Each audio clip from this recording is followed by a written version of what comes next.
اللہ اکبر سبحان اللہ الحمدللہ استغفراللہ نحمدہ و نصلی علی رسولہ الکریم اما بعد اعوذ باللہ من الشیطان الرجیم بسم اللہ الرحمن الرحیم۔ آج کل ہمارا سلسلہ گفتگو ایلن شفق کی کتاب 40 رولز آف لو، جو کہ شمس تبریز علیہ رحمہ اور جلال الدین علیہ رحمہ کے مابین گفتگو اور اصولوں کے تبادلے پر مبنی ہے، اس کے سلسلے میں کچھ پروگرام ہم پہلے کر چکے ہیں۔ آج ان کے اصول نمبر 22 اور 23 پر تھوڑی سی گفتگو کریں گے۔ کوشش کرتا ہوں کہ بہت پرانے لوگوں کی پرانی باتوں کی موجودہ دور میں آج کے مطابق کوئی تشریح پیش کی جائے، کوئی کھول کوئی بات کو بیان کر دیا جائے، تاکہ لوگوں کے لیے فائدے کا باعث ہو، ان کو دنیا کو بدلنے کا باعث ہو، کہ سوچ کو بدلنے کا باعث بن جائے۔ آج جو اصول میرے سامنے آیا وہ بڑا واضح ہے۔ جو کچھ بھی ہم کرتے ہیں اس میں فرق ہمارے دل اور نیت سے پڑتا ہے، ہمارے ظاہری حلیوں سے نہیں۔ صوفی دوسرے لوگوں کو ان کے ظاہری حلیوں سے یا وہ کون ہیں اس سے نہیں جانچتے۔ جب صوفی کسی پر نگاہیں جماتا ہے تو وہ اپنی دونوں آنکھیں بند رکھتا ہے اور اس کی جانب اپنی تیسری آنکھ کھول لیتا ہے، قلب کی نگاہ جو باطن کو دیکھتی ہے۔ اگر یہ بات نہ ہو تو جو ظاہرہ اعمال کرنے والے لوگ ہیں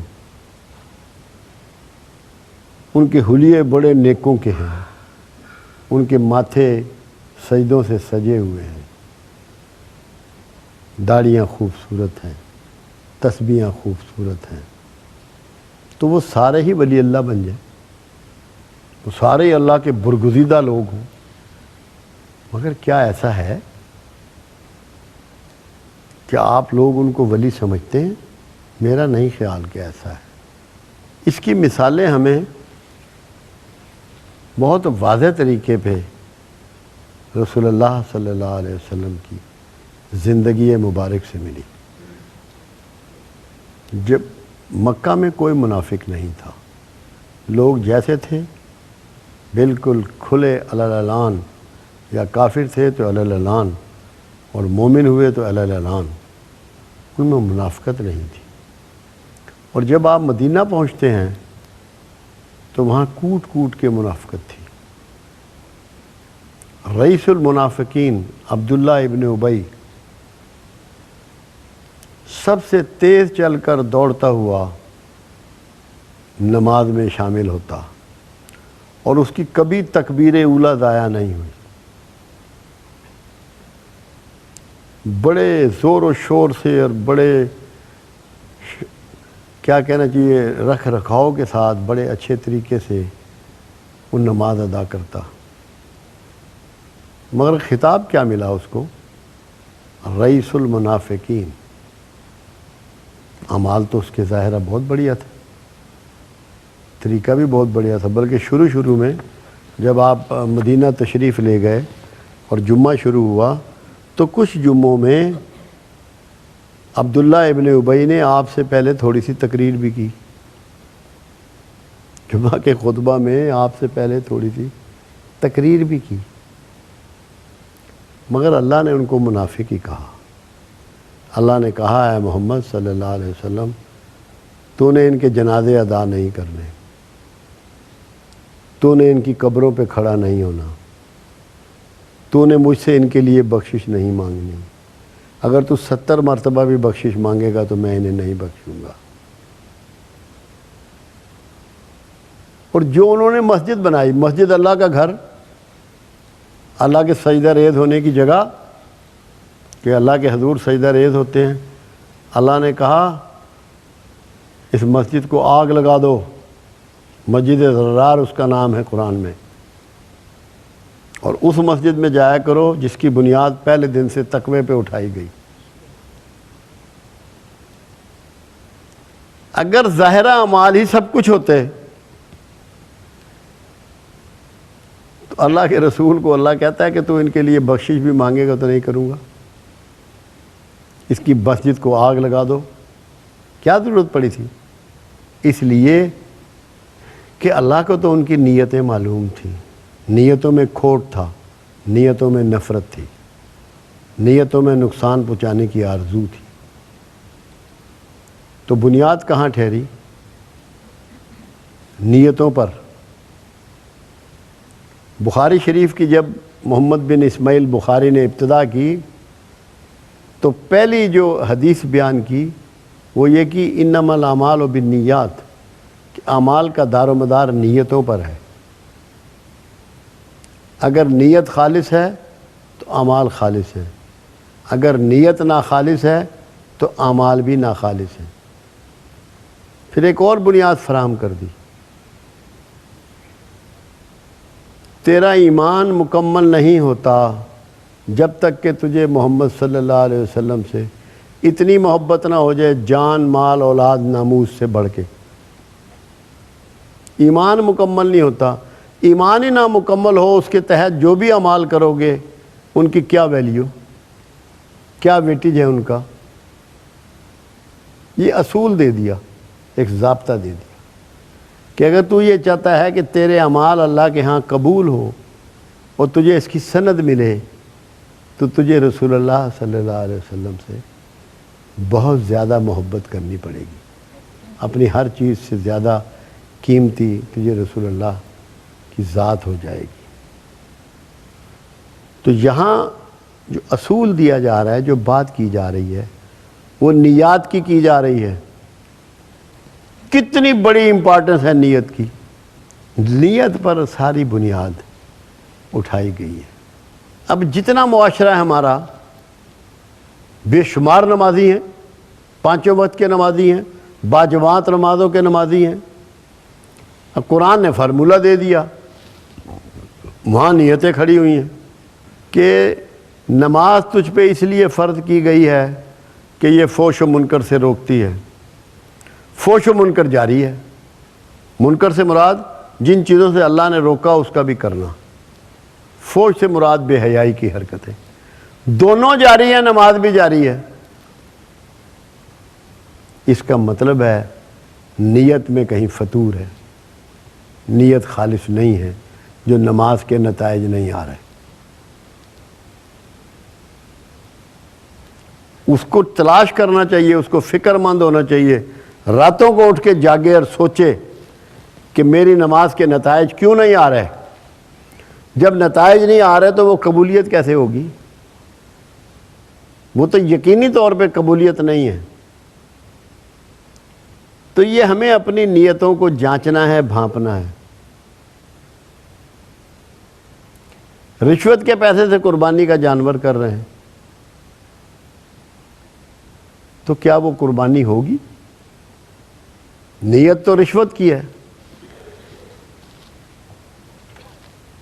یہ اس لیے ہے کہ جب آپ کو اپنے اعمال کے نتائج نظر نہیں آ رہے، آپ میں اخلاقی تبدیلی نہیں آ رہی، کردار کی تبدیلی نہیں آ رہی، حکمت و دانائی پیدا نہیں ہو رہی، گریہ زاری پیدا نہیں ہو رہی، اللہ کا ڈر پیدا نہیں ہو رہا، اللہ کا شوق پیدا نہیں ہو رہا، تو چیک یور نیت، چیک یور نیت۔ بھاپو، دیکھو کہ میری نیت میں کہاں فتور ہے۔ رزق کا فتور بھی نیتی کا فتور ہے۔ کما حرام رہے ہو اور چاہتے ہو کہ حلال والے سے تعلق ہو جائے، ایسا ہوتا نہیں ہے۔ سسٹم آف گاڈ یہ نہیں ہے۔ جس کو اللہ سے تعلق ہے چاہتا ہے کہ ہو جائے، رسول اللہ سے تعلق پیدا کرنا چاہتا ہے، عظیم لوگوں سے متعلق ہو جانا چاہتا ہے، اس کو اپنی نیت کو ہر حال میں خالص کرنا پڑے گا۔ آپ دیکھیں جو قرآن میں شیطان سے پروردگار عالم کا مکالمہ ہے وہ کیا ہے؟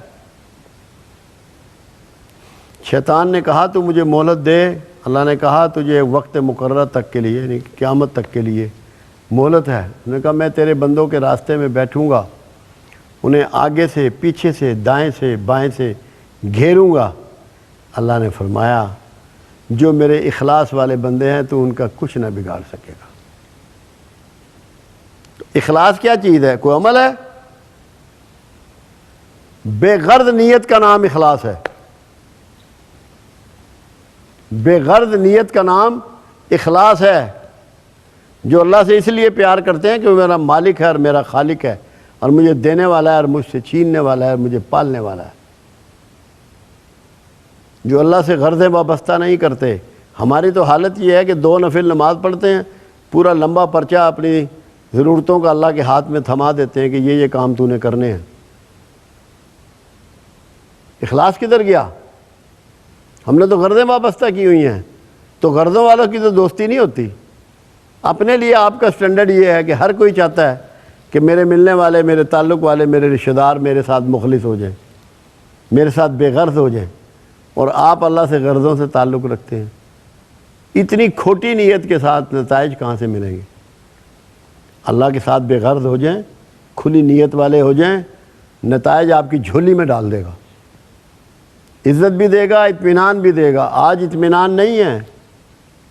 سامان ہے, گاڑیاں ہیں, گھر ہیں, گھروں میں اے سی ہیں, گرم مشینیں ہیں, ٹھنڈی مشینیں ہیں, رزق وافر ہے. اطمینان نہیں ہے. اطمینان کا تعلق نیت سے ہے, مادی چیزوں سے نہیں ہے. مادی چیزوں سے تعلق مادی چیزوں کا ہے. آرام مل سکتا ہے آپ کو سامان سے, اچھا بیڈ ہو, اچھا بیڈ روم ہو. سکون نہیں مل سکتا. سکون نیت کے خالص ہونے سے ملے گا. جب تم اللہ کے لیے سوچنا شروع کرو گے, اللہ کے لیے دینا شروع کرو گے, اللہ کے لیے خرچ کرنا شروع کرو گے, تو پھر تمہیں سکون بھی مل جائے گا. جب بانٹنا شروع کرو گے تو نیت تمام اعمال کی بنیاد کا نام ہے. اور ہر بندے کو اپنی نیت کا علم ہے. کسی سے اس کو پوچھنے کی ضرورت نہیں ہے. بے شمار لوگ اپنے غریب رشتہ داروں کی مدد کرتے ہیں, مگر دماغ میں کوئی نہ کوئی فطور ہوتا ہے, کوئی چیز حاصل کرنا چاہتے ہیں. اللہ کے لیے نہیں کرتے. جو اللہ کے لیے کرتا ہے وہ مخلوق سے معاوضہ نہیں چاہتا, تعریف نہیں چاہتا, اس کا تذکرہ نہیں چاہتا, اس کا ذکر نہیں چاہتا. وہ تو صرف اس کا مقصود یہ ہوتا ہے کہ میرا اللہ مجھ سے راضی ہو جائے, میری پچھلی گناہوں اور کوتاہیوں کو معاف کر دے. دعائیں بھی نہیں قبول ہوتی اگر نیت خالص نہ ہو. اس میں دھوکہ آپ اپنے آپ کو دے سکتے ہیں, اپنے جیسے دوسرے لوگوں کو دے سکتے ہیں, اللہ کو نہیں دے سکتے. ایک شخص کا حساب کتاب ہو جاتا ہے, فرشتے اس کو جنت کو لیے جاتے ہیں. اللہ تعالیٰ فرماتا ہے اس کو روک دو اور دوزخ میں ڈال دو. یا اللہ, اس کے تو اعمال سے کاغذ کالے ہو گئے, اتنا کوئی لکھا گیا. فرمایا فرشتوں کو ایک چیز وہ ہے جو تم نہیں جانتے, میں جانتا ہوں, وہ اس کی نیت ہے. تم عمل اور زبان سے بات کی ہوئی ریکارڈ کر سکتے ہیں فرشتے, نیت کا حال اللہ نے اپنے ہاتھ میں رکھا, کیونکہ نیت کا معاوضہ بھی وہ خود عطا کرتا ہے. تو نیت جو ہے اس پہ آپ اور صوفی جتنے بھی گزرے ہیں ان کی بنیاد نیات پہ اٹھی ہے. ظاہر رویے کے معاملات ان کے نہیں تھے. نیت خالص اللہ کے لیے تھی, اور جس کی بھی نیت اللہ کے لیے ہو جائے گی اللہ بھی اس کا ہو جاتا. قرآن کہہ رہا ہے ایک بات کہ نہ مجھے قربانی کا گوشت پہنچتا ہے نہ اس کا لہو. تمہارا تقویٰ پہنچتا ہے, تمہاری نیت پہنچتی ہے. اب قربانی آپ نے کی بہترین بکرا حرام کے مال سے, تو وہ تو اللہ کو نہیں پہنچنا, کیونکہ وہ تو نیت کھوٹی ہو گئی. مال کسی کا آپ نے ظلم کر دیا, استحصال کر دیا. یہ الٹا آپ مجرم بن گئے اللہ کے. عمرے پہ جا رہے ہیں رشوت کے مال سے, کم تول رہے ہیں, ملاوٹ کر رہے ہیں, ایکسپائرڈ چیزیں بیچ رہے ہیں, عمرے پہ جا رہے ہیں دھڑا دھڑ. اس کی سزائیں بھی دے گا, کیونکہ یہ نیت کے فطور ہیں, نیت کا کھوٹ ہے. اللہ جب اپنے لیے حرام قبول نہیں کرتا تو تمہارے لیے کیسے کر سکتا ہے؟ کبھی نہیں ہوتا ایسا. اسی لیے نتائج نہیں آ رہے. آپ دیکھ لیں جتنے ایسے لوگ ہیں نا جن کی آمدن ناجائز ہے اور بہت عبادات کرتے ہیں, میں قسم کھا کے کہہ سکتا ہوں ان میں سے ایک کو بھی سکون حاصل نہیں ہے, کیونکہ وہ سسٹم کی نفی کر رہے ہیں. جو سسٹم آف گاڈ ہے وہ سچائیوں پر بیس کرتا ہے, اور سچائی اس کو تقوی میں ڈالتی ہے۔ تو جو ایسے لوگ ہیں جن کے ذرائع درست نہیں ہیں، اس میں انسانیت کا، لوگوں کا، معاشرے کا استحصال پایا جاتا ہے، وہ لوگ خود کبھی سکون نہیں حاصل کر سکتے۔ قرآن نے 3 کیٹیگریز کی بات کی ہے: نفس امارہ، نفس لوامہ، نفس مطمئنہ۔ نفس مطمئنہ میں وہی داخل ہو سکتا ہے جو نیت خالص کا خوگر ہے، جو صحیح معنوں میں اپنے اللہ سے ڈرتا ہے۔ اور خود قرآن نے کہا جو اللہ کے سامنے کھڑے ہونے سے ڈرا اس کے لیے 2 جنتیں ہیں، 2 جنتوں کی بشارت ہے اس کے لیے۔ اس دنیا کو بھی اس کی جنت بنا دے گا اور آخرت میں وہاں بھی اس کے لیے جنت کا اہتمام کرے گا۔ جو اللہ سے ڈرتا ہے، اس کے حضور کھڑا ہونے سے ڈرتا ہے، باغی نہیں ہے، اللہ کے قانون اور رسول کو توڑتا نہیں ہے، بغاوت نہیں کرتا۔ یہ نیت کے کھیل ہیں۔ اگر آپ کی نیت خالص ہو، اس میں محبت ہو، اس میں چاہت ہو، امت کا درد ہو، انسانیت کا درد ہو، یہ ناممکن ہے کہ زمانہ اس کا نوٹس نہ کر سکے۔ امپاسبل۔ وقت کو، زمانے کو، معاشرے کو، انسانیت کو اس کا ادراک ہو جاتا ہے۔ حالانکہ یہ کوئی فزیکل وجود نہیں ہے، نیت ایک سوچ ہے، ایک ارادہ ہے، ایک آرزو ہے، ایک تڑپ ہے، مگر زمانہ اس سے متعارف ہو جاتا ہے۔ لوگوں کو پتہ لگ جاتا ہے کہ یار اس بندے میں اور دوسروں میں کچھ فرق ہے، اور وہ فرق نیت کا ہوتا ہے، ظاہر اعمال کا نہیں ہوتا، ظاہر خد و خال کا نہیں ہوتا، ظاہر لباس کا نہیں ہوتا۔ بہت اعلیٰ بات ہے اپنے ظاہر کو بھی سنوارنا، بہت اعلیٰ بات ہے۔ اور اگر ظاہر آپ کا سنور جائے اور نیت نہ سنورے تو آپ منافقوں میں ہیں۔ اگر آپ کی نیت ٹھیک ہو جائے اور ظاہرہ ٹھیک نہ ہو تو بیوقوف ہے، مگر منافق نہیں ہے۔ منافق وہ ہے جس کے اعمال اس کی نیات کے مطابق نہ ہوں۔ اسی لیے کہا جاتا ہے جو شر ننگا ہے وہ قابل اصلاح ہے۔ وہ تو پتہ ہے یہ گنہگار ہے، یہ برا ہے، وہ ایڈمٹ کرتا ہے۔ جو شر ننگا ہے وہ قابل اصلاح ہے، اور جو شر خیر میں چھپا ہوا ہے ناقابل اصلاح ہے۔ زمانے کو تو یہ پتہ ہے یہ نیک ہے، مگر وہ نیک نہیں ہے۔ جو نیت جس کی خالص نہیں ہوتی اس سے توبہ چھن جاتی ہے، وہ توبہ نہیں کر سکتا، وہ تو نیک ہے۔